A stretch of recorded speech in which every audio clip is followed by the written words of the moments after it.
આજના દિનની શરૂઆતમાં કંઈક એવું થયું કે મારે વિવોના સર્વિસ સેન્ટરમાં આવવું પડ્યું. કેમ તો ખબરમાં ઓફિસ જતા જતા આપણે હાથમાં પકડી લીધું જામફળ ખાતા ખાતા આપણે નીકળી ગયા. अलग ही लेवल का बंदा था.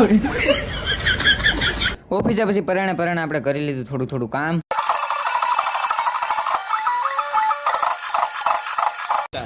ખાઈ પીને આપણે નીકળી ગયા પાછા વિવોના શોરૂમ પર, કેમ કે આપણા મોબાઈલનું સર્વિસ કરાવવાનું હતું. સર્વિસ કરાવવા હતું તો જવું જ પડે ને, કેમ કે મફતમાં જ હતું.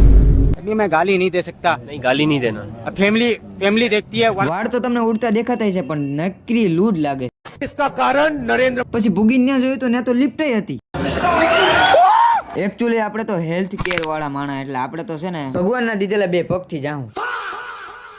એકચ્યુઅલી આપણી ઓળખાણ છે ને બહુ મોટી થઈ ગઈ છે, એટલે આપણે આવા શોરૂમ તો હું આવતા જતા. अबे साले મિત્રો આ ભાઈને તમે કઈ સમજાવો, ઊભા થાય, મારો વારો જ ન થવા દેતો. मेरी शक्तियों का गलत इस्तेमाल किया गया है. પેલા હે અહીંયા તો સાપ સીડી મૂકી છે, હું આપણે નથી રમવી. પછી આપણે કોકરોચ જનતા પાર્ટીમાં ફોર્મ ભરી દીધું, એટલે કે ફોલો કરી લીધું.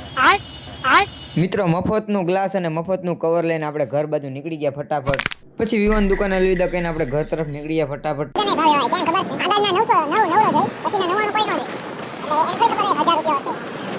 તો મિત્રો આજના માટે બસ આટલું જ છે. તમે લાઈક શેર કોમેન્ટ સબસ્ક્રાઇબ જરૂરથી કરી નાખજો. તમારા નાના ભાઈને સપોર્ટ કરજો.